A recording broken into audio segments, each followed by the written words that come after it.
Hello and welcome back to 1874. It's Monday, so I've got a show lined up with the Athletics Aston Villa reporter Jacob Tanswell to kind of look at Villa's situation at the moment. I'm feeling very despondent with football right now, and Jacob's going to try and cheer me up if he can, and we're going to talk through the current rules and regulations that are absolutely killing Villa off the back of Saturday's 0-0 draw with Newcastle. This show is sponsored by NordVPN. If you head to 1874.io/NordVPN, you'll be able to get 4 months free and a huge discount, and it's completely risk-free because Nord offer a 30-day money-back guarantee. Very useful for watching some extra football at the weekend, so do check it out if you fancy, and that helps us as a channel.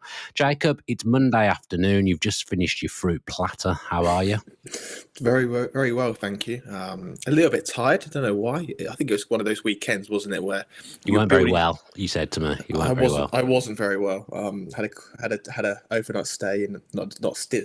I just waited overnight Saturday night in A&E due to a digestive problem. But that's too much information. But apart from that, it just summed up my weekend there because I was so excited about the new season started, and then it was just a bit of an anticlimax, wasn't it? Yeah. But I'm feeling okay. I'm ready for the new week. But I do see a lot of negativity and downtroddenness, if that's a word, on X and social media. I don't even think like some of it is negativity. I think it's like bewilderment. Like I touched on this last night. I did a live with Rollo last night, and not knowing what your article was going to be about on a Monday morning. And I did talk about that banner that kind of when it came down, it said no limits to our dreams. I kind of thought, well, there's plenty of limits to our dreams at the moment. And Unai Emery talking about there being 7 other teams, we're not top 7 contenders. I thought that banner doesn't really align with where we are at the moment as a club. But it doesn't even align with Emery's programme notes, because if you look at them, okay, I think it's quite clear now he doesn't write his own programme notes. But in that, it actually references the word dreams and also limitations.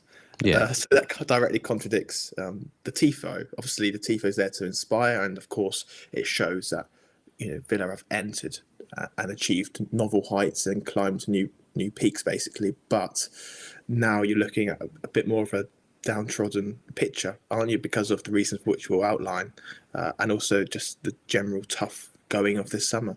Yeah, it has been a tough summer. I was always okay with what we were doing, and I always thought, well, we'll be active towards the end of the window. I think we'll get done what we need. It didn't look as if anyone was kind of a big hitter was going to go, and I've said this in other shows. On the face of it, I was okay with Jacob Ramsey going, but then I expected to be able to reinvest that money, and then to hear that we weren't going to be able to do that, I found that very demotivating. And just watching us at the weekend, we look short, and then players are kind of coming out on social media now and talking about Ramsey leaving, and the Mings post was called Mings story was the one that stood out the most. He said, don't want to hear any bad words or anything negative on his name.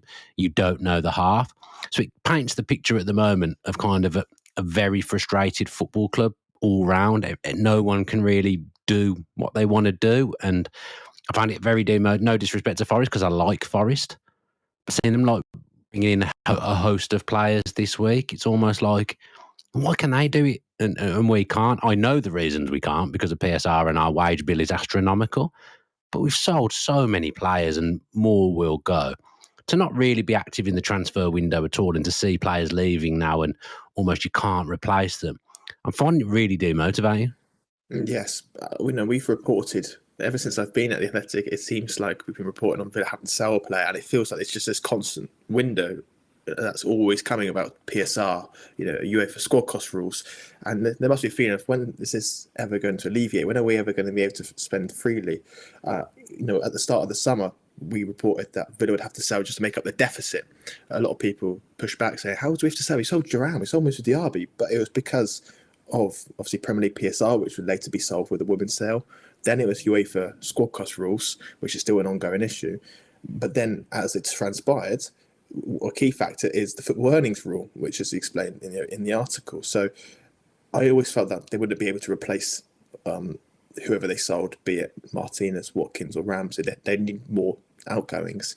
But the nature is that it's taking a long time. Ideally, if you're going to sell Ramsey or one of those big players, would be at the start of the window, right? So you could then try and get stuff quicker and into order and into better shape ahead of the new season. The fact is, Ramsey goes, less 24, or just over 24 hours officially after the goalless draw against Newcastle, and your squad's still in uncertainty, isn't it? Really, I think Villa expect to if they are going to sign a player or two, it'll be towards very end of the window. But they're needing a lot more cards to fall, aren't they? And dominoes to go. But they need Dendonka to go, Bailey to go, potentially Moreno, Buendia, these type of guys. And this is a lot of outgoings. You see how many players have left Villa, be it on loan, be it released. And Villa haven't really strengthened it. The squad's got smaller, and this is a squad that in the era before PSR, you'd expect them to go again. They only missed out on Champions League on goal difference. A couple of big signings, and they're well in that race. But now it just feels like these players are still there. Another year older, not much has changed. And Emery and the players that have said, a few players have said to me they could really do with a refresh. But keeping the core of the team, is probably the key. The fact is, Ramsey was very well liked, very popular within the squad, a local lad. He obviously loved his time at Villa. You got to remember that when these contract negotiations are going on, he's not one in the room negotiating. His agents and representatives are, and they'll be trying to push for a great deal. But as far as he is concerned, of course, he's got that emotional attachment to Villa, and leaving has massively and would have massively hurt him. And I think Mings and John McGinn's words reflected that. Yeah, you don't know as well the impact that kind of has on the dressing room, because Morgan Rogers, for example, really good friend of Jacob Ramsey's, he's posted as well how gutted he is. You can see him commenting on Ramsey's post about joining Newcastle that he's absolutely gutted. Like, you don't know the effect that this is actually going to have on the dressing room as well, because I think they all know they've been at a club that's progressing, we're heading in the right direction, brilliant manager, and some of those things haven't changed. But I've got to admit, when I watched us on Saturday, it did feel a little bit stale, would be the word that I would use. And you don't know the mental impact that this is now going to have on the players as well, because they know they're at a club that almost feels a bit hamstrung now. That can either galvanise you, and it almost creates a siege mentality, and those players that are there and have been there a long time are going to be like, right, we're going to get this club back in the Champions League, forget the rules, we're going to prove everyone wrong, we're going to do what we're going to do. But you do need some form of refresh. And that was the thing I couldn't get away from on Saturday, was that it just felt a little bit stale. Yeah, what I will say, though, is that players like Morgan Rogers and McGinn would have known that a player of Ramsey's ilk would have been leaving. These guys talk. They would have known that Ramsey's people were in discussions with Nottingham Forest, with West Ham, with Newcastle. They would have been prepared for that day to come. The problem is they probably didn't want it to come, and how it came about, and the fact it's to a rival really for a top 5 place. Two clubs that are very similar in standing would have hurt them. You look at that team on Saturday, and I was expecting Villa to be strong, but in that first half it just felt like, this is flat. This is very flat in terms of Villa aren't winning their duels. They looked like they were just trying to keep up with Newcastle at that point rather than imposing themselves, which they were really good at home towards the end of last season. And I do think this team, of course, they're not ever going to top the running stats. I don't think they've got the best athleticism in the Premier League. I don't think they're the fittest and the strongest. And teams like Newcastle will obviously illuminate those deficiencies. What I will say is that this is only day one, as Emery puts it, only the first game of the season. Emery can tweak and change things so quickly and find solutions, and that's what's made him such a brilliant manager over 2 decades now. So this is important to consider. But I do think there is a lack of athleticism in the team, a lack of fitness really in terms of being able to cope with Newcastle intensity, and that was obvious. But also I think this is more of a tactical thing than a refresh thing. I think there's a lack of width. If ideally Villa would have signed a winger had Bailey gone sooner, and maybe that would have helped. So all these problems are kind of linked, and there's little that Emery right now can do about it on the first game of the season. Marlon, I know he's not a stereotypical wide player, but he gives you that width on the right-hand side. Can't seem to get any kind of start for us in the Premier League. You must wonder what he's got to do. Am I right? It's almost like we're singing a song. He almost like we must have known Ramsey's going, and he was Ramsey's replacement, which I don't think maybe we all realised at the time. Am I looking at that the right way? I asked Emery about this on Friday, and if you watch the game against Brest, which convinced Villa to sign Gesson, he was playing as a left 10 in a 3-4-2-1 formation, in that left inside number 10, and I thought he did really well there. And Emery said to me on Friday that he can play as a striker and number 10 on the right, but on the left as a left 10. So I certainly think he fits the profile. I don't think that they'll come in and find a player that replaces Ramsey. What they will do is they'll have lots of players that can cover various positions, and they think Gesson can do that along with McGinn and Rodgers. So I do think Gesson has been brought in to help add depth in that position in the case of Ramsey leaving. It's interesting because I had in my head that he was going to be the width on the right-hand side, but from what you're saying, that Bailey will go and hopefully be replaced by someone else. Obviously, of course, Asensio is always in the background. That's what makes it very confusing because Villa, obviously, personal terms would be an issue with Asensio, and maybe if he's still there in the final week of the window even, they'll do that. But at the same time, bringing in Asensio and a winger, you need a lot of luck in your side to do that. So I think if you speak to a lot of the guys at Villa, they'd rather get that winger in who can provide width. Gesson's not going to do that. He's almost like a wide forward in a way. He wants to be closer towards goal in the half spaces. He's not going to hug the touchline. And same with Marlon. And this is a point that I made last season. Even when Bailey was absolutely atrocious, I thought he should play in games because he just gives you that width. He can basically just stand on the touchline, and although he might not do a lot, it does help add a bit more variety to Villa. Yeah, that right-hand side, I said it with Rollo last night, that was the bit that didn't look right for me, and it was too compact, too narrow, and we couldn't get the... There's only one who I would class as creative player on the pitch in Tielemans anyway, but we just couldn't get the ball to him. I think he had the least touches of any Villa player, so that, although I think from a defensive standpoint the selection was right, I do think it harmed us going forward. But I can't get away at the moment, Jacob, from the... I don't want to be negative, and I very rarely am, and I'm so positive about Emery and all the people around him and all these wonderful players that have done so much for us at the club and care so deeply about the club as well. I've got a nagging worry in the back of my mind, and you'll be able to tell me whether this is a worthwhile worry to have or not, that if this continues the way it is, I thought Emery was very frustrated in the first half of last season, and it took Asensio and Rashford coming in to try and kind of galvanise us and almost raise standards and get us back to that level we'd been the previous season. I think everyone kind of got carried away in the moment of signing those two big players, and it really, really upped the standards. And I think in the first half of the season, Emery was really frustrated, whereas in the second half, he didn't seem as annoyed on the touchline. I just have a worry that these rules and the way things are at the moment, at some point, he's going to get fed up because he's hamstrung and he wants to operate at the highest level. And at the moment, Villa are going to get further away from being able to get to that highest level. And God forbid a Champions League team did come in for him. That's the level he wants to work at. And if we can't get back there because of these rules, I can't stop thinking about that, and that concerns me. Yes, but I think what should be said is that one of the reasons why Villa are in this predicament is because of Emery, right? Yeah. Because he's the one that's every single window, rightly so, maybe he wants to push to sign players.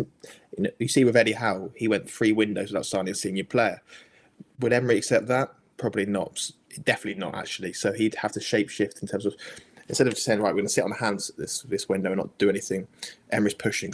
So that causes Monchi to think, right, if we sell someone, we can bring up that player and that Emery wants. Ideally we could have just kept Bardell for the second half of the season, but Emery pushed for Asensio, so we had to get him out. We then had to make sure that Moreno was out in Nottingham Forest. He stayed there for the whole season just to free up the wage bill to bring Asensio in. So really, Emery's the guy that's pushed this. He knows the limitations. He's been aware of it. They would have briefed him on it for years, and he's accepted of it and he's aware of it. I don't think anything changes really just because Villa are going through had one game where it was quite stale. Who knows? They might go to Brentford next week, win 4-0, and we're back on track. So it's only early days in this. Ask me if in December I might give you a different answer, but I think there's only 1 or 2 clubs in the world that Emery would go to, and he'd only go to them on the proviso that he would be given the same or similar level of autonomy that he does at Villa. Which he wouldn't get. No, exactly. So I think that's unlikely to happen. I can't see Emery going to a run-of-the-mill Champions League club. He knows what he's got at Villa. He knows how lucky he is at Villa in terms of the control he has amassed over 3 years. He knows the conditions of the club. I don't see that being an issue. If anything, I think that only strengthens his work rate and desire to almost, like you say, have that siege mentality and prove people wrong this season. I have to come at you with something here that someone's just messaged me. We're obviously not going live. We're not live at the moment. So someone has just sent me a text of a tweet from Florian Plettenberg. at Sky Germany. Oh, okay. Now, this seems massively fanciful to me, bearing in mind the way we've been speaking on this show so far and bearing in mind what we know about Villa. But it says Aston Villa have added Nicolas Jackson to their shortlist. Several clubs are interested. FC Bayern have also gathered information, but a move to Munich is not happening. The 24-year-old versatile striker is still on the verge of leaving Chelsea FC. Aston Villa now there. Now, bearing in mind everything we've just spoken about, and talking about needing width on the right-hand side as a priority, that doesn't feel realistic to me. But we've got the wiggle room to do loans. Maybe at the end of the window he's not going to play for Chelsea. Could it be a loan? But then where does he play? Because Watkins is the number one striker, and I almost don't like us having two strikers to choose from. I don't think that benefits us in some ways. Yeah, that report is very strong, and he's well respected in his country. I think with Nicolas Jackson, he has a lot of entourage around him. Right.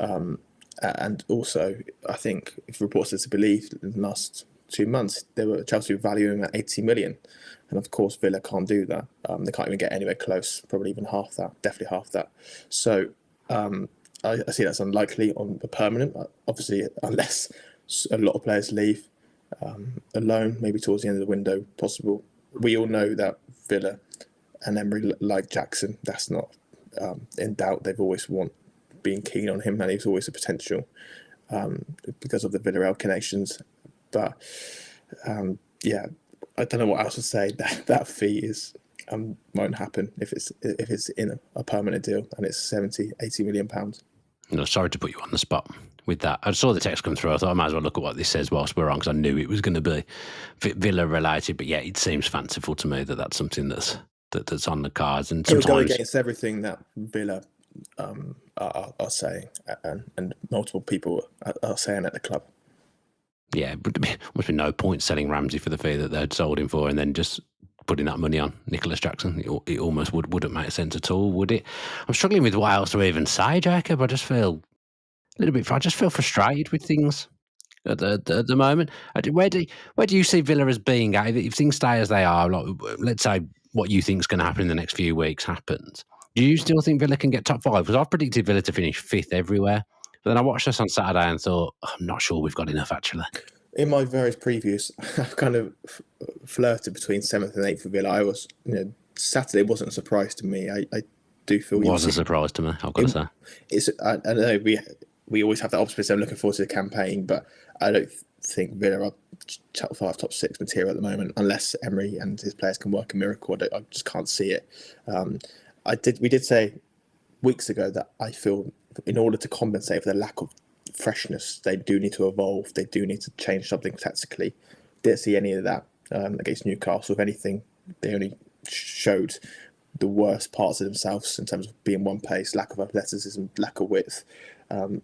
So I think it's really interesting. And one of the key things that Emery will wonder and ponder this week is Newcastle's chances came on transition and came when Villa were vulnerable. And the key reason that he guards against this and talks so much about this is because he loves Matty Cash being that third centre-back.